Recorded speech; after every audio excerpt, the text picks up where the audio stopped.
Hey guys, I am from Woodland Heights Studio and I am doing some work for Acres of Ancestry. What I am going to do is I am going to start waxing, resisting some flower pots actually.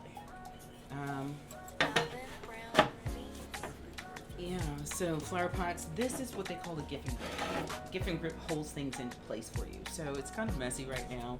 I just need to get some water to wipe it off. What you're seeing right there is what they call iron oxide. And that is what turns my pieces ebony. So I'm just going to bring this over here. This is one of the memory jars that's going to be for Acres of Ancestry. And at the very top, it will have bristles from the brooms from Ghana. So what you're seeing right now is the sister to the piece that I did for Acres of Ancestry a year ago. And the first piece was called Mother, and this piece is called Daughter. And so at the very bottom of it, you see the coils. The coils will actually have the colors of the colors and the hues of Africa. So it will have gold, green, red, blue, black, yellow. And so those are all the colors that you're seeing on the continent, and I wanted to bring that in. On the backhand side of the piece, I have done the geometric design. On the very back side, it has Janami.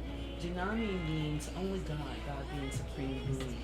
So if you look, and she looks royal, but her eyes are closed, being humble, and just finding a piece about herself and a message that she is trying to send to anyone who is listening. I am just going to remove this to the side, look on the inside just to make sure everything is clear and it's nice and smooth, no debris is inside of it. Okay, and then I just turn it upside down and I sign the piece because I like to sign the pieces right away so I don't forget.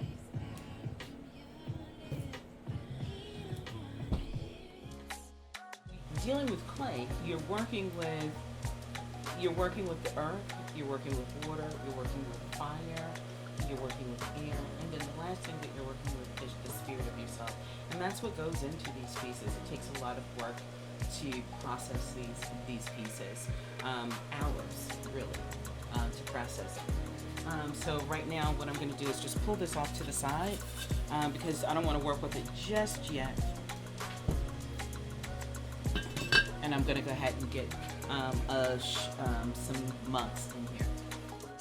Doing the same thing again, getting everything ready and so that I can put my initials on. And so what I'm using is what they call an iron oxide to put the color, to put my name on it.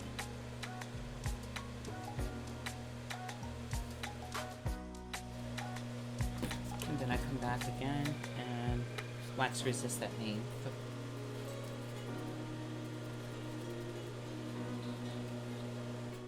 Right now, what I'm doing is I'm just putting this on the gift and grip. What this does is allow me to do the wax resist to the pieces. So usually I do like a quarter or a half an inch, depending on the color, because the colors I have made and I've had them for creating them for probably about 12 years. And so I always try to incorporate a new color in. But these are going to be red and blue, and an indigo blue. And indigo is very important because it is coming from the continent. It was actually the last color to actually receive its name, blue, in the Americas. It was actually always called indigo. So I have now created that, and it's been a lot of fun to work with. So I'm just cutting on the machine. This machine has done me well. It's about 60 years old. It was gifted to me. So I'm just coming in, wax resisting, putting it onto the sides, then stop, and then I go to the next one. And so what I'm doing right now is I'm actually putting iron on top of this clay. And iron or iron oxide is just a glorified form of what they call rust. And so that's what I'm doing right now. dealing with the pieces.